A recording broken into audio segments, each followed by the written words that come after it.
ہاں سنو سنو میرے صحابہ نبی پاک کے دیدار سے کتنا لطف اندوز ہوتے تھے اور محبت کیسی تھی. ایک صحابی نبی پاک کی بارگاہ میں آئے, کہتے ہیں یا رسول اللہ صلی اللہ تعالی علیہ وسلم, اللہ پاک کی قسم میں آپ سے اپنی جان, اپنی اولاد, اپنے اہل و عیال یعنی اپنی فیملی اور اپنے مال سے بڑھ کر بھی محبت کرتا ہوں.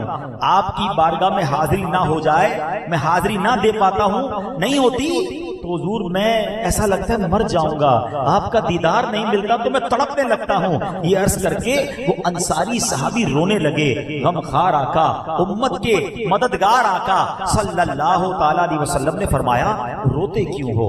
سنو سنو, آقا کا دور ملا ہوا ہے, نبی پاک کا روز دیدار کر رہے ہیں, پھر بھی رو رہے ہیں. کہتے حضور موت قریب ہے, آپ بھی دنیا سے پردہ فرما جائیں گے, مجھے بھی موت آ جائے گی. آپ تو نبیوں کے نبی ہیں, روز قیامت آپ کے گرد تو انبیاء کرام ہوں گے, آپ بلند درجے پہ ہوں گے. مجھے اگر جنت میں داخلہ نصیب بھی ہو گیا مگر میں تو آپ سے دور ہوں گا. حضور قیامت کے دن, محشر کے دن میں کیسے اور جنت میں کیسے آپ کا دیدار کر سکوں گا؟ سنو سنو, میرے آقا علیہ الصلوۃ والسلام اپنے صحابی کی درد بھری باتیں سن رہے ہیں کہ جبریل امین قرآن کی آیت لے کر آ گیا. صحابہ کا عشق دیکھو کہ ان کی تسلی کے لیے قرآن نازل ہو رہا ہے, اور قرآن میں رب نے کیا فرمایا سنو اور ایمان تازہ کرو. بسم اللہ الرحمن الرحیم وَمَن يُطِعِ اللَّهَ وَالرَّسُولَ فَأُولَئِكَ مَعَ الَّذِينَ أَنْعَمَ اللَّهُ عَلَيْهِم مِّنَ النَّبِيِّينَ وَالصِّدِّيقِينَ وَالشُّهَدَاءِ وَالصَّالِحِينَ وَحَسُنَ أُولَئِكَ رَفِيقًا. اور جو اللہ اور اس کے رسول کا حکم مانے تو اسے ان کا ساتھ ملے گا جن پر اللہ نے فضل کیا, یعنی انبیاء اور صدیق اور شہید اور نیک لوگ, اور یہ کیا ہی اچھے ساتھی ہیں. ہر وقت جہاں سے کہ انہیں دیکھ سکوں میں, ہر وقت جہاں سے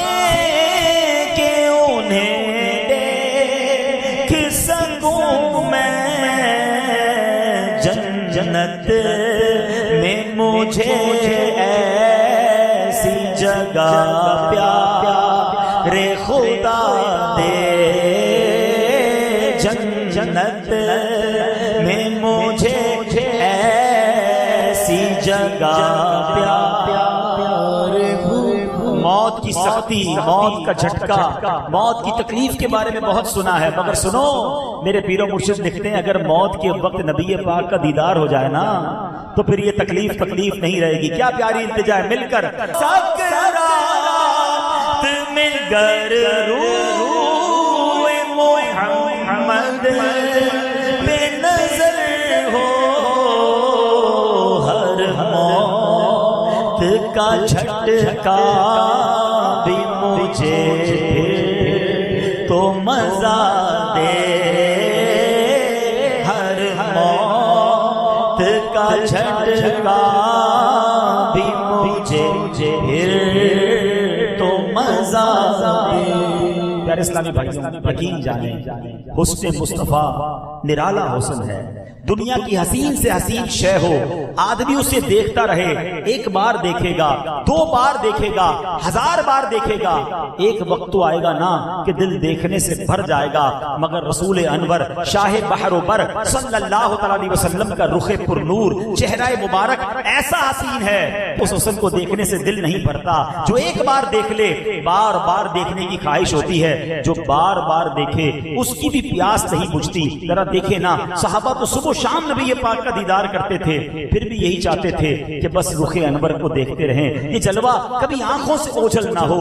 شاعر لکھتے ہیں نا شربت دید نے ایک آگ لگائی دل میں, شربت دید نے ایک آگ لگائی دل میں, تپش دل کو بڑھایا ہے بجھانے نہ دیا. حضرت سمامہ بن اثال یمامی جو اہل یمامہ کے سردار تھے, ایمان لا کر کہنے لگے اللہ پاک کی قسم میرے نزدیک روئے زمین پر کوئی چہرہ آپ کے چہرے سے زیادہ مبغوض یعنی معاذ اللہ ناپسندیدہ نہیں تھا, مگر حضور آج وہی چہرہ سارے جہان سے زیادہ مجھے محبوب ہے. اللہ پاک کی قسم آپ کے دین سے زیادہ برا دین مجھے دنیا میں کوئی اور نہیں لگتا تھا، مگر اب وہی دین ساری دنیا میں سارے دینوں سے زیادہ مجھے محبوب ہے۔ اللہ کی قسم میرے نزدیک کوئی شہر آپ کے شہر مدینہ سے زیادہ مبغوض نہیں تھا، مگر اللہ پاک کی قسم اب وہی شہر ساری دنیا کے شہروں سے مجھے زیادہ پیارا ہے۔ آئے ہائے صحابہ کہ جب دل نبی پاک کی طرف مائل ہو گئے، جب آقا کا دیدار کر لیا، اب سب کچھ نبی پاک پر قربان تھا۔ زندگی کا محور اور مقصد یہی تھا۔ حضرت ابوبکر صدیق رضی اللہ تعالیٰ عنہ کیسے دیدار مصطفیٰ کرتے تھے، ذرا غور سے سننا۔ صدیق اکبر رضی اللہ تعالیٰ عنہ سے ایک بار آپ نے کہا میری زندگی کی 3 خواہشیں۔ اچھا کوئی آپ سے پوچھ لے، ہم سے پوچھے کہ بتاؤ تمہاری زندگی کی سب سے ٹاپ 3 خواہشیں کیا ہیں؟ کبھی اکیلے میں اپنے آپ کو سوال کر لینا۔ تو کوئی کہے گا یار فلاں والی گاڑی لینی ہے، فلاں علاقے میں گھر بنگلہ لینا ہے، اور فلاں ملک میں سیر کرنی ہے۔ نارملی لوگوں کی یہ خواہش ہوتی ہے۔ سنو عاشق اکبر، ایسی تھوڑی وہ عاشق اکبر ہیں، ان کی خواہش کیا تھی؟ وہ کہتے ہیں کہ میری پہلی خواہش یہ ہے کہ میں بس آقا کو دیکھتا رہوں، میری نظریں آقا کو ہی دیکھتی رہیں۔ دوسری خواہش کیا ہے؟ وَإِنفَاقُ مَالِي عَلَيْهِ، اپنا مال نبی پاک پر خرچ کرتا رہوں۔ وَالْجُلُوسُ بَيْنَ يَدَيْهِ، کہتے تیسری خواہش یہ ہے کہ بس آقا کے قدموں میں حاضر رہوں۔ کچھ اور چاہیے ہی نہیں تھا انہیں، بس نبی پاک ہیں اور میں ہوں اور میری زندگی ہے۔ وہ کہتے ہیں نا صدیق اکبر رضی اللہ تعالیٰ عنہ کی زندگی کو کسی ایک شعر میں سمجھنا ہو تو وہ شعر ان کے لیے بڑا جا کے فٹ ہوتا ہے کہ حضور میرے تو آپ ہی سب کچھ ہے رحمت عالم، میرے تو آپ ہی سب کچھ ہے رحمت عالم، میں جی رہا ہوں زمانے میں آپ ہی کے لیے، تمہاری یاد کو کیسے نہ زندگی سمجھوں، یہی تو ایک سہارا ہے زندگی کے لیے۔ سوچئے میرے پیارے اسلامی بھائیوں، صحابہ اتنا دیدار کرتے تھے مگر دل نہیں بھرتا تھا، بس جی چاہتا تھا آقا کو دیکھتے رہیں۔ گھر جاتے پھر بے چین ہو جاتے، پھر دربار رسالت میں آتے، پھر نبی پاک کا چہرہ دیکھتے۔ حضرت ابو ہریرہ کی بات کرتے ہیں، آپ اصحاب صفہ میں سے ہیں اور نبی پاک کے دربار کے باہر بیٹھے رہتے تھے، دیدار مصطفیٰ بھی کرتے، علم دین بھی سیکھا کرتے۔ ایک روز نبی پاک کے پاس آئے، کہتے حضور آپ کا جب دیدار کرتا ہوں، چہرہ نور دیکھتا ہوں، غم بھول جاتے ہیں، دل خوشی سے جھوم اٹھتا ہے، آنکھیں ٹھنڈی ہو جاتی ہیں۔ ایک مرتبہ ایک صحابی حاضر عرض کی حضور آپ مجھے میری اولاد سے بھی زیادہ پیارے ہیں، جب میں گھر ہوتا ہوں تو آپ کی یاد تڑپاتی ہے، مجھ سے صبر نہیں ہوتا، میں پھر دیدار کے لیے آ جاتا ہوں۔ ایک مرتبہ ایک صحابی رضی اللہ تعالیٰ عنہ سرکار علی وقار علیہ الصلوۃ والسلام کے جلوے میں ایسے گم ہوئے کہ ٹک ٹکی باندھ کے دیکھنے لگے، آپ پلک بھی نہیں جھپکاتے تھے۔ نبی پاک علیہ الصلوۃ والسلام نے جب دیکھا تو کہا یہ کیا معاملہ ہے؟ کہتے حضور میرے باپ آپ پر قربان، آپ کا چہرہ دیکھ رہا ہوں اور اس کی لذت اٹھا رہا ہوں۔ ایسے دیوانے تھے صحابہ۔ ذرا سوچو نا، نبی پاک کے سیرت کو پڑھیں تو آقا کا چہرہ دیکھ کر لوگ کہتے تھے یہ شخص جھوٹا نہیں ہو سکتا، کلمہ پڑھ کے مسلمان ہو جاتے تھے۔ بات تو بعد میں ہوتی تھی، چہرہ دیکھ کر، کیونکہ کیسا چہرہ تھا؟ بریلی کے تاجدار کہتے ہیں خامائے قدرت کا حسن دستکاری واہ واہ، خامائے قدرت کا حسن دستکاری واہ واہ، کیا ہی تصویر اپنے پیارے کی سواری واہ واہ، ایسا بنایا حبیب کو کہ پھر جناب جو دیکھتا دیوانہ ہو جاتا۔ ارے دشمن آتے تھے، دیکھیں دنیا میں ایک بات تو آپ نے دیکھی ہوگی، کبھی آپ کے ساتھ بھی ہوا ہوگا کہ آپ جناب کہیں جا رہے ہیں، کوئی ڈاکو آ گیا، کوئی لوٹنے والا آ گیا، اگر کوئی شخص با امامہ، چہرے پر داڑھی، یہ جناب مذہبی حلیے والا ہے، کبھی کبھی وہ دیکھ کر کہتا چلو یار چھوڑ دیتے ہیں، مولانا صاحب ہے، دیندار آدمی ہے۔ یہ تو ہم نے دیکھا کہ جناب کسی کے چہرے کو دیکھ کر کوئی دشمن دشمنی چھوڑ دے، مگر ایسا دنیا میں کبھی نہیں ہوا ہے کہ جان لینے کوئی آئے اور دیدار کر کے کہے کہ اب جان انہی کے قدموں میں نچھاور کرنی ہے، گرفتار کرنے آئے مگر دیدار مصطفیٰ کرنے کے بعد کہے کہ جناب میں تو خود ان کے حسن میں گرفتار ہو چکا ہوں۔ یہ کمال ہے نبی پاک کا، کیسا حسین چہرہ ہوگا۔ اللہ اکبر، اللہ سے دعا کرتے ہیں کہ اللہ ہمیں بھی دیدار مصطفیٰ نصیب فرمائے۔ سنو دیدار مصطفیٰ کی تمنا کیسی تھی صحابہ کرام میں۔ غزوہ احد کا موقع ہے، میں اللہ سے دعا کرتا ہوں اللہ آپ سب کو مدینے کی بار بار حاضری عطا فرمائے، آپ کے صدقے مجھے بھی عطا فرمائے۔ جو مدینے شریف گئے نا ان کو پتا ہے کہ جبل احد، غزوہ احد جہاں پر ہوا تھا، یہ حرم شریف سے کچھ دور ہے. پہلے کے زمانے میں تو مدینہ منورہ شہر اتنا ہی تھا جتنی مسجد نبوی شریف اس وقت موجود ہے، اور وہ احد شریف شہر سے باہر تھا. غزوہ احد ہو رہا تھا، لڑائی ہو رہی تھی، تو وہاں پر صحابہ کرام بھی تھے، نبی پاک بھی تھے، خواتین مدینہ شہر میں تھی. شیطان نے افواہ اڑا دی معاذ اللہ کہ نبی پاک علیہ الصلوۃ والسلام شہید ہو گئے. ایک صحابیہ آقا سے کیا محبت کا انداز تھا، دوڑنے لگی. ذرا تصور کرو کہ مدینہ شہر سے وہ خاتون جا رہی ہیں احد کی طرف، راستے میں ایک شخص ملا، اس نے کہا اے خاتون تمہیں پتا ہے کہ تمہارے والد شہید ہو گئے؟ کہا مجھے اس کی کوئی پرواہ نہیں، بتاؤ میرے آقا کیسے ہیں. تھوڑا آگے گئی، کسی نے کہا تمہارے شوہر بھی شہید ہو گئے. کہا مجھے پرواہ نہیں، بتاؤ میرے آقا کیسے ہیں. اور آگے گئی، کہا تمہارے بیٹے بھی شہید ہو گئے. مجھے اس کی بھی پرواہ نہیں، بس مجھے اپنے آقا کا دیدار کرا دو. جب وہ وہاں پہنچتی ہیں، نبی پاک کا دیدار ہوتا ہے، آقا خیریت سے ہیں. سنو وہ عورت کیا کہتی ہے، کل مصیبت بعدک جلل، حضور آپ کے ہوتے ہوئے ہر مصیبت ہیج ہے، اب مصیبت کوئی مصیبت نہیں، آپ سلامت ہیں تو سب سلامت ہیں. شاعر نے یہ واقعہ اپنے شعر میں کس طرح لکھا کہ بڑھ کر اس نے رخ انور کو دیکھا تو کہا، بڑھ کر اس نے رخ انور کو جو دیکھا تو کہا تو سلامت ہے تو پھر ہیج ہیں سب رنج و علم، میں بھی، باپ بھی، شوہر بھی، برادر بھی، اے شہیدی تیرے ہوتے ہوئے کیا چیز ہیں ہم. تو یہ محبت تھی، یہ نبی پاک کے جلوے کا کمال تھا. اے میرے پیارے اسلامی بھائیوں، یقیناً حضرت یوسف علیہ السلام کو بڑا حسن دیا، مگر میرے آقا کے حسن کے آگے حضرت یوسف کا حسن بھی کچھ نہیں. سبحان اللہ. مولانا حسن رضا خان صاحب کہتے ہیں نا کہ ایسا تجھے خالق نے طرحدار بنایا، ایسا تجھے خالق نے طرحدار بنایا، یوسف کو تیرا طالب دیدار بنایا. حضرت یوسف کو ایک حسن کا جز عطا کیا گیا، اور نبی پاک کا حسن ایسا ہے کہ حسن کا کل عطا فرما دیا گیا. سبحان اللہ. اچھا یہ بھی ایک اور بات سمجھنے والی ہے کہ جب حسین لوگ ہوتے ہیں نا دنیا میں، جو حسین ہوتے ہیں وہاں فتنے بھی بڑے ہوتے ہیں. یا تو قیامت تک حسین آتے رہیں گے اور حسن والے لوگ ہیں، جہاں حسن ہو وہاں شیطان کے وار زیادہ کام کرتے ہیں. کتنے عبادت گزار ہیں جو حسن کے فتنے میں گرفتار ہو گئے، حسن کے فتنے میں مبتلا ہو کر جہنم کی راہ پر چل گئے. مگر یہ عام حسن کی بات ہے. قربان جائیے ہمارے آقا علیہ الصلوۃ والسلام کیسے حسین ہیں کہ نبی پاک علیہ الصلوۃ والسلام، باقی دنیا کے حسین تو جہاں چلیں وہاں فتنے برپا ہو جاتے ہیں، آقا جہاں سے گزر جائیں وہ نور و ہدایت کے چراغ جلنا شروع ہو جاتے ہیں. رب کائنات نے اپنے محبوب کا چہرہ انور ایسا بنایا تھا کہ جو بھی رخ زیبا کا دیدار کر لے اگر ازلی بدبخت نہ ہو تو کلمہ پڑھے بغیر رہ ہی نہیں سکتا تھا. شہزادہ اعلیٰ حضرت مولانا مصطفی رضا خان صاحب کیا خوبصورت شعر لکھتے ہیں. وہ کہتے ہیں وہ ہنسی کیا جو فتنے اٹھا کر چلے. کئی حسین ایسے ہوتے تو فتنے برپا کر دیتے ہیں نا. وہ ہنسی کیا جو فتنے اٹھا کر چلے، ہاں ہنسی تم ہو کہ فتنے مٹا کے چلے. رب کے بندوں کو رب سے ملا کر چلے، جلوائے حق وہ ہم کو دکھا کر چلے. جگمگا ڈالی کلیاں جدھر آئے وہ، جب چلے وہ تو کوچے بسا کے چلے.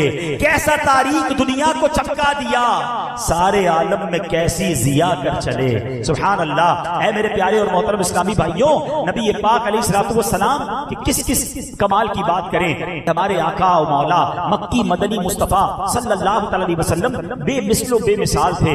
2 سال کی عمر ہے، ابھی تو بچپنے کا عالم ہے. سنو آقا کا بچپن کیسا تھا. بی بی حلیمہ سعدیہ کے یہاں تشریف فرما تھے. بی بی حلیمہ سعدیہ انہیں لے کر مکہ مکرمہ جا رہی تھی. راستے میں ایک مقام پر حبشہ کے کچھ لوگ ملے. حبشہ کہاں ہے؟ ایتھیوپیا، افریقہ کا ملک، اس کو حبشہ کہتے ہیں. ٹھیک ہے.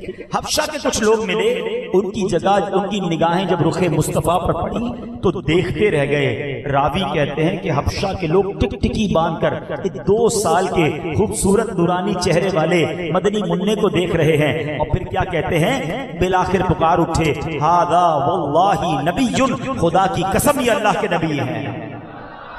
آئے ہائے، ابھی تو بچپنا ہے، ابھی تو گفتگو نہیں کی ہے مگر چہرہ بتا رہا ہے. سیدی اعلیٰ حضرت کہتے ہیں نا، اللہ اللہ وہ بچپن کی پھبن، اللہ اللہ وہ بچپن کی پھبن، اس خدا بھاتی صورت صورت پہ لاکھوں سلام اس خدا بھاتی صورت پہ آئے ہائے کیسے کیسے واقعات ہیں. حضرت رافع رضی اللہ تعالیٰ عنہ مکہ مکرمہ میں رہتے تھے. ایک مرتبہ کفار قریش نے انہیں اپنا قاصد بنا کر بارگاہ رسالت میں بھیجا. جب کہتے ہیں کہ میں رسول کریم صلی اللہ علیہ وسلم کی خدمت میں حاضر ہوا, رخ زیبا پر نظر پڑنے کی دیر تھی کہ اسلام میرے دل میں اتر گیا. حضرت حارث بن عمر سہمی رضی اللہ عنہ فرماتے ہیں رسول رحمت شفیع امت صلی اللہ علیہ وسلم منا شریف تشریف فرما تھے. میں حاضر خدمت ہوا, میں نے دیکھا ولیج کے دیہاتی لوگ آ رہے ہیں. جو بھی آپ کے چہرے کو دیکھتا وہ پکار اٹھتا تھا ھذا وجہ مبارک, یہ تو بہت بابرکت چہرہ ہے. حضرت ابو رمزہ تمیمی رضی اللہ تعالیٰ عنہ اپنے بیٹے کو ساتھ لے کر حاضر ہوئے. لوگوں سے پوچھا رسول اللہ کہاں تشریف فرما ہے؟ جب لوگوں نے بتایا تو فرماتے ہیں میں نے جیسے ہی اپنے آقا کے چہرے کو دیکھا, رخ زیبا کو دیکھا, میرے منہ سے بے ساختہ نکلا ھذا نبی اللہ, یہ تو اللہ پاک کے نبی ہیں. دیکھنے والے کہا کرتے ہیں اللہ اللہ, دیکھنے والے کہا کرتے ہیں اللہ اللہ, یاد آتا ہے خدا دیکھ کے صورت تیری. اللہ نے کیسا کمال بنایا. اے میرے پیارے اسلامی بھائیوں, بات چہرہ انور کی ہو رہی ہے, بات جلوہ مصطفیٰ کی ہو رہی ہے, تو اگر ایک خیمہ والی خاتون کی بات نہ کی جائے تو بات ادھوری رہ جائے گی. سبحان اللہ, ذرا سوچو تو صحیح. پیارے آقا ہجرت کر کے مدینے جا رہے ہیں. راستے میں ایک خیمہ نظر آیا, اس میں خاتون رہتی تھی. ادھیڑ عمر کی خاتون ہیں, کھانا وغیرہ پانی وغیرہ مسافروں کو بیچا کرتی تھی. حضرت ابوبکر صدیق بھی ساتھ ہیں, نبی پاک بھی ساتھ ہیں. اور ہوا کیا, پیارے آقا علیہ الصلوۃ والسلام نے ان سے پوچھا کہ کھانے کو کچھ ہے؟ انہوں نے کہا نہیں حضور کھانے کو تو کچھ نہیں. وہ پہچانی بھی نہیں نبی پاک. تو آپ نے دیکھا کہ اس کے خیمے میں ایک بکری کھڑی ہے جس کے تھن بھی سوکھے ہوئے ہیں, بالکل لاغر سی بکری ہے. آپ نے فرمایا بکری سے دودھ نکال لو. کہا اس میں تو دودھ ہے ہی نہیں. نبی پاک نے فرمایا مجھے اجازت دیں تو میں نکال لوں. اس نے کہا دودھ تو دیتی نہیں ہے, آپ چاہیں تو نکال لیں. اللہ اکبر. نبی پاک نے تھن پر ہاتھ مبارک لگائے, وہ تھن دودھ سے بھر گئے. آقا علیہ السلام نے دودھ نکالا, خود بھی پیا, سیدنا ابوبکر صدیق نے بھی پیا, برتن سارے بھر گئے, گھر والوں نے پیا. تھوڑی دیر آقا رہے اور پھر واپس آگے چلے گئے. حضرت اب یہ کون سی خیمے والی خاتون ہیں؟ یہ ام معبد رضی اللہ تعالی عنہا ہیں. ذرا سوچو تو صحیح. میں کبھی کبھی سوچتا ہوں کہ خیمے تو بہت سے ہوں گے, عرب کی خاتون بہت ساری ہوں گی, مگر اس خیمے والی کا بھاگ کیسا جاگا کہ نبی پاک کے قدم خیمے میں آ گئے. اچھا اب انہوں نے کام کیا کیا؟ ان کے شوہر آئے, کہتے ہیں کہ یہ خیمے کی حالت بڑی بدلی سی ہے, بکری بڑی تندرست ہے, دودھ کے برتن بھرے ہوئے ہیں. اے ام معبد یہ سب کیسے ہوا؟ ہماری بکری تو دودھ نہ دیتی تھی. کہا بس ایک مبارک چہرے والے آئے تھے, ان کو نام بھی نہیں پتا تھا. ایک مبارک آئے تھے, تھوڑی دیر بیٹھے, ہمارے بھاگ جگائے اور واپس چلے گئے. اچھا ام معبد یہ تو بتاؤ کہ وہ دکھتے کیسے تھے, ان کا سراپا کیسا تھا؟ اب ذرا غور کیجئے گا پیارے اسلامی بھائیوں. وہ خاتون نہ مفتیاں ہیں, نہ عالمہ ہیں, نہ کوئی دین کے لیے بہت بڑی انہوں نے خدمت کی ہے, بس نبی پاک کا سراپا بیان کر دیا, آقا کی شان بیان کی کہ وہ دکھتے کیسے تھے. اللہ کی قسم ایسے موتیوں جیسے الفاظ بیان کیے کہ ہر سیرت کی کتاب میں جب بھی نبی پاک کا حلیہ بیان کیا جاتا ہے حضرت ام معبد رضی اللہ تعالی عنہا کے یہ الفاظ ضرور ذکر کیے جاتے ہیں. ان کا نام ایسا زندہ ہو گیا. آج 1400 سال گزر گئے ہیں, آج بھی بیٹھ کر بی بی ام معبد کا ذکر کر رہے ہیں, کیونکہ پیارے آقا کی شان انہوں نے بیان کی. تو یہ شان ہے میرے آقا کی کہ جو ان کا نام لیتا ہے اللہ ان کے نام بھی بلند کر دیتا ہے. ان کے جو غلام ہو گئے, وقت کے امام ہو گئے, نام لیوا ان کے جو ہوئے, ان کے اونچے نام ہو گئے. اب ذرا سنو ام معبد نے نبی پاک کا ذکر کیسے کیا, الفاظ کیسے موتیوں والے. وہ کہتی رأیت رجلا ظاہر الوداع ابلج الوجہ حسن الخلق لم تعبه خجلا ولم تزری به سعلا وسیم قسیم فی عینہ دعج وفی اشفارہ وطف وفی صوتہ سحل وفی عنقہ سطح وفی لحیتہ کثاثا ازج اقرن ان صمت فعلیہ الوقار وان تکلم السماء وعلاه البهاء اجمل الناس وابهى من بعید واحسنه واحلاه من قریب حلو المنطق فصل لا نظر ولا حذر. اللہ اکبر. خدا کی قسم ابھی تو آپ نے اس کا ترجمہ نہیں سنا مگر لفظ کیسے موتیوں والے ہیں. یہ نعت کیسی ہے کہ سبحان اللہ ام معبد بیان کرتی, ابو معبد سنا کرتے, اور پتہ ہے پھر کیا ہونے لگا. دوسرے دن پھر ابو معبد کام سے واپس آئے, تھکے ہوئے تھے. اے ام معبد پھر ذرا مبارک کا حلیہ تو سنا دو. وہ اللہ اللہ 1400 سال پہلے خیمے میں ایک محفل سجتی تھی جس میں جلوہ مصطفیٰ کی باتیں ہوتی تھی. ہر دوسرے دن وہ کہتے اے ام معبد ذرا پھر مبارک کی باتیں کرو, ذرا پھر ہمیں ان کا حلیہ سناؤ. وہ پھر نبی پاک کی باتیں کرتی. دونوں کو نام بھی نہیں پتا تھا کہ یہ ہیں کون. تھے بڑے پیارے, بڑے کمال کے تھے. آؤ میں بتاتا ہوں یہ عربی الفاظ کا ترجمہ کیا ہے. ایمان تازہ کرو. کہتی رأیت رجلا ظاہر الوداع, کہتی میں نے ایک ایسی ذات دیکھی ہے جن کا حسن بڑا نمایاں تھا.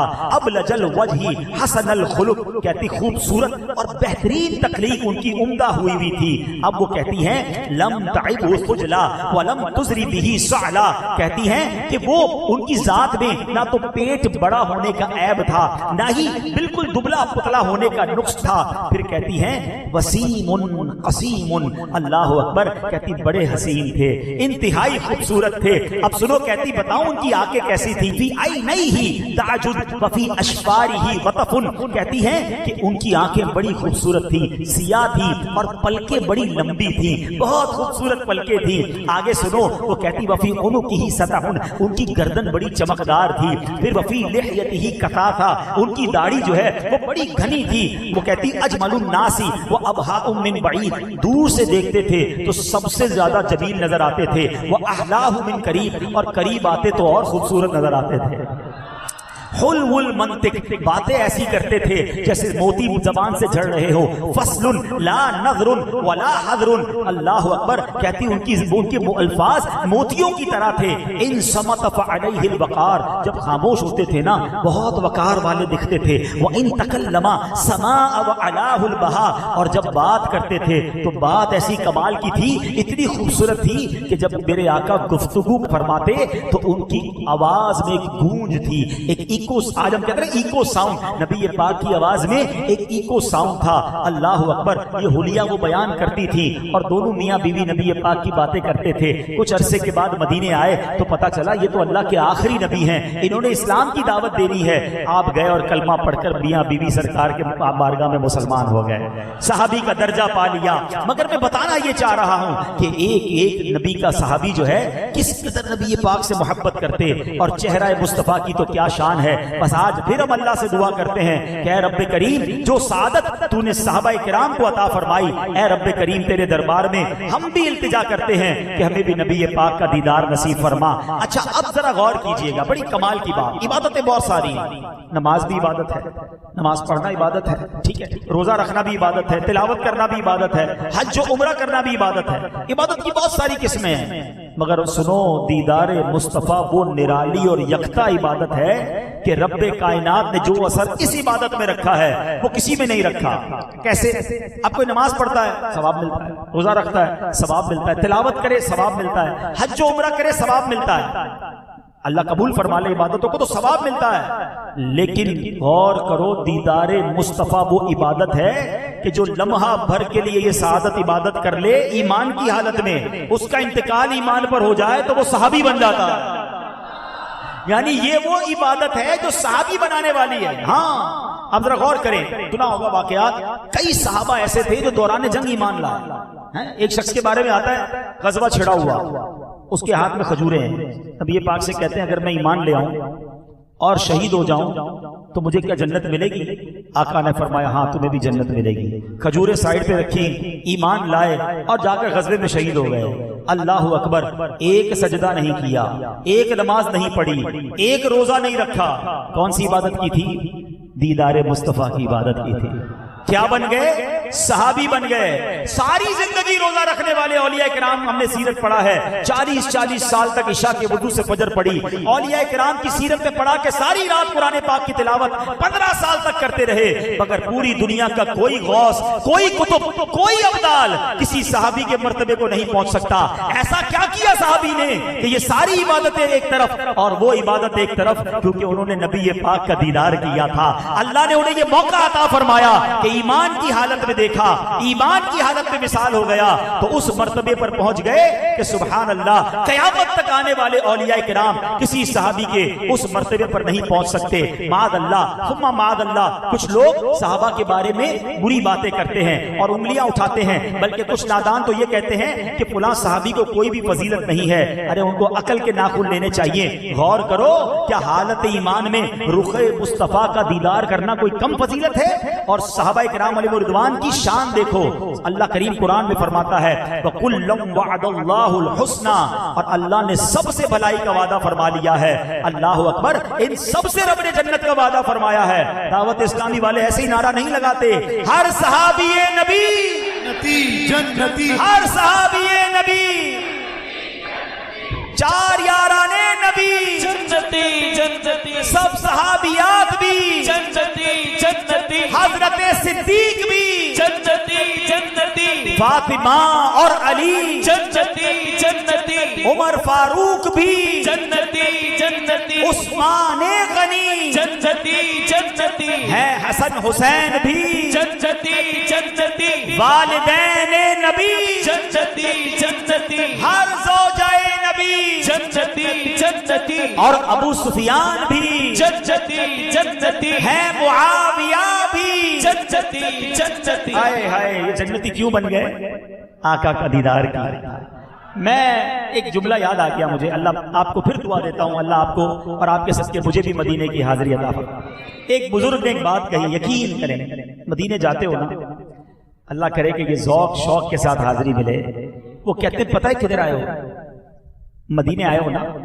مدینے میں ملاقات ہوئی تھی، مدینہ منورہ. کہتے پتہ ہے کدھر آئے ہو؟ 1450 سال پہلے آتے تو صحابی بن جاتے. یہ جملہ چھوٹا نہیں ہے. اگر اس کی فیلنگ محسوس کرو نا کہ یہاں دنیا بھر سے لوگ 1450 سال پہلے آتے تھے، آقا کا دیدار کرتے تھے ایمان کی حالت میں، اور صحابی بن جاتے تھے.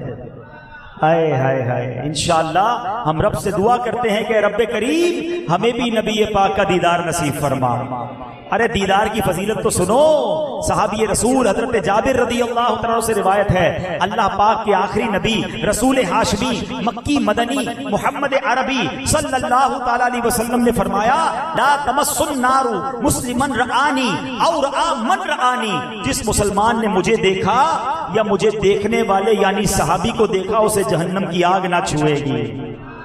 آقا کے دیدار کرنے والے کو بھی اور صحابی کا دیدار بھی جس نے کیا، یعنی صحابی بھی جنتی اور صحابی کا جس نے دیدار کیا تابعی وہ بھی جنتی. اللہ اکبر. بلکہ ایک حدیث میں تو یہاں بھی فرمایا کہ جس نے مجھے دیکھا اور ایمان لایا اس کے لیے بھی خوشخبری ہے. جس نے مجھے دیکھنے والے یعنی صحابی کو دیکھا اس کے لیے بھی خوشخبری ہے، اور جس نے مجھے دیکھنے والے کو دیکھا اور ایمان لایا اس کے لیے بھی خوشخبری ہے. اچھا ٹھکانہ ہے. اس کا مطلب کیا ہوا؟ صحابی بھی جنتی ہیں، تابعی بھی جنتی ہیں، تبع تابعی بھی جنتی ہیں. یہ کیسی عبادت ہے کہ جس نے نبی پاک کو دیکھا وہ تو جنتی ہو گیا، مگر جس نے آقا کے دیکھنے والے کو دیکھا اس کے لیے بھی خوشخبری ہے. آقا کے دیکھنے والے کو دیکھا اس کے لیے خوشخبری ہے. کمال کا یہ سمجھے انعام ہے. تو اے میرے پیارے اسلامی بھائیو سبحان اللہ. تو یہ تو تابعین اور صحابہ کی بات ہو گئی. اب جس کو خواب میں، اب اپنی بات کر لیں، ہم نے تو وہ دن نہیں پائے نا، ہم تو اس زمانے میں تھے نہیں، مگر کریں کیا، نصیب میں تو یہ نامرادی کے دن لکھے. مگر آج بھی خواب میں جلوہ نصیب ہو جاتا ہے. تڑپ ہونی چاہیے، ذوق ہونا چاہیے. سنو اور فضائل کیسے ہیں. نبی پاک فرماتے ہیں من رآنی فی المنام، جس نے مجھے خواب میں دیکھا فَسَيَرَانِي فِي الْيَقْظَةِ وَلَا يَتَمَثَّلُ الشَّيْطَانُ بِي، جس نے مجھے خواب میں دیکھا وہ عنقریب مجھے بیداری میں بھی دیکھے گا. اور شیطان میری شکل نہیں بن سکتا.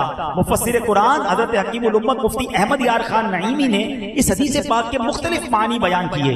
ایک معنی تو یہ ہے کہ جس مسلمان نے حضور انور کو خواب میں دیکھا وہ روز قیامت بیداری میں دیدار مصطفیٰ سے مشرف ہوگا. اور حدیث پاک کا دوسرا معنی یہ ہے کہ جس مسلمان نے رسول مکی مدنی کو خواب میں دیکھا صلی اللہ تعالی علیہ وسلم وہ زندگی میں بھی جاگتی آنکھوں سے نبی پاک کا دیدار کرے گا. ہائے ہائے ہائے. عظیم عاشق رسول علامہ یوسف بن اسماعیل نبہانی لکھتے ہیں جس خوشبخت کو خواب میں دیدار مصطفیٰ نصیب ہو اس کا سینہ کشادہ ہو جاتا ہے, دل نور سے جگمگانے لگتا ہے اور ایمان پختہ ہو جاتا ہے. امام جعفر صادق فرماتے ہیں خواب میں انبیاء کرام میں سے کسی کی بھی زیارت رحمت, نعمت, عزت, بزرگی, دولت, کامیابی, سعادت, استقامت, قوت اور دونوں جہاں کی بھلائی پر دلیل ہے. علم تعبیر کے بہت بڑے امام حضرت امام ابن سیرین فرماتے ہیں جو خوش بخت خواب میں دیدار مصطفیٰ سے مشرف ہو سب غموں سے راحت پائے گا. قرضدار ہے تو قرضے سے نجات مل جائے گی, قیدی ہو تو قید سے نجات پائے گا, خوف زدہ ہے تو امن پائے گا, اور خواب میں دیدار مصطفیٰ کی برکت سے قحط اور تنگی دور ہوتی ہے. آئے ہائے. بس پھر کیوں نہ ہم تڑپیں اور کیوں نہ نبی پاک علیہ الصلوۃ والسلام کے دیدار کے لیے ہم التجا کرتے رہیں. سنو سنو, فاروق اعظم رضی اللہ تعالیٰ ایک بار نبی پاک کی جدائی میں غمگین ہو کر عرض کرتے ہیں یا رسول اللہ صلی اللہ تعالیٰ علیہ وسلم میرے ماں باپ آپ پر قربان, آپ کھجور کے تنے سے ٹیک لگا کر خطبہ ارشاد فرماتے تھے, پھر آپ کے لیے منبر بنوایا گیا, آپ منبر پر تشریف فرما ہوئے تو کھجور کا تنا آپ کی جدائی میں رونے لگا, برداشت نہ کر پایا. یا رسول اللہ اس تنے کی نسبت آپ کی امت کا زیادہ حق ہے کہ وہ آپ کی ہجر و فراق میں روئے اور آنسو بہائے. اللہ اکبر. گویا پیارے آقا کی یاد میں آنسو بہانا, ان کے دیدار کے لیے تڑپنا اس صحابہ کا طریقہ ہے. حضرت خالد بن ولید رضی اللہ تعالیٰ کا ایک معمول تھا, جب دن بھر کے کاموں سے فارغ ہو جاتے نا اور رات بستر پر لیٹتے تھے. ہماری راتیں کیسی ہیں, صحابہ کی راتیں کیسی ہوتی تھی. اب نبی پاک اور آپ کے صحابہ کرام کے نام لے لے کر روتے رہتے. آپ کہتے کہ میں انہی کی یاد میں تڑپتا ہوں, مگر جدائی کی گھڑیاں لمبی ہوتی جا رہی ہیں. آپ انہی حسین یادوں میں محو رہتے, سسکیاں لے لے کر روتے اور بالآخر اسی حال میں سو جاتے تھے. صحابہ نبی پاک سے اس قدر محبت کرتے, کاش ہمیں بھی کبھی ایسی رات نصیب ہو جائے کہ دل میں ہو یاد تیری, گوشے تنہائی ہو. اللہ کرے کہ کبھی رات اس لیے نیند نہ آئے کہ نبی پاک کی یاد تڑپاتی رہے اور آنکھوں سے آنسو نکلیں کہ دل میں ہو یاد تیری, گوشے تنہائی ہو. پھر تو خلوت میں عجب انجمن آرائی ہو. میرے پیر و مرشد نے اپنے کلام میں بڑی پیاری دعا کی ہے, اللہ یہ دعا ہم سب کے حق میں قبول فرما لے. بیتاب ہوں بے چین ہوں دیدار کی خاطر, للہ ہاں میرے خواب میں آ جا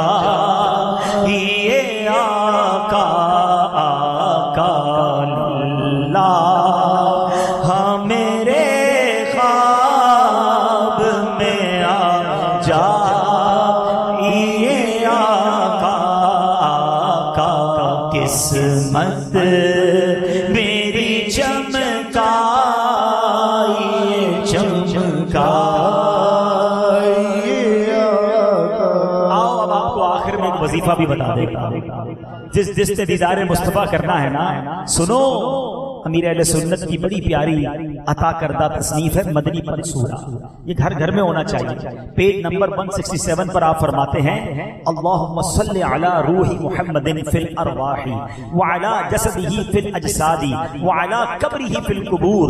میرے آقا فرماتے ہیں صلی اللہ تعالی علیہ وسلم جو شخص یہ درود پاک پڑھے اس کو خواب میں میری زیارت ہوگی, اور جس نے خواب میں مجھے دیکھا وہ مجھے قیامت کے دن بھی دیکھے گا, اور جو مجھے قیامت کے دن دیکھ لے گا میں اس کی شفاعت کروں گا, اور میں جس کی شفاعت کروں گا وہ حوض کوثر کے جام پیے گا اور اس کے جسم کو اللہ پاک دوزخ پر حرام کر دے گا.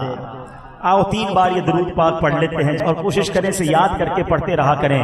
اللہم صلی علی روح محمد فی الارواح وعلی جسدہ فی الاجساد وعلی قبرہ فی القبور اللہم صلی علی روح محمد فی الارواح وعلی جسدہ فی الاجساد وعلی قبرہ فی القبور اللہم صلی علی روح محمد فی الارواح وعلی جسدہ فی الاجساد وعلی قبرہ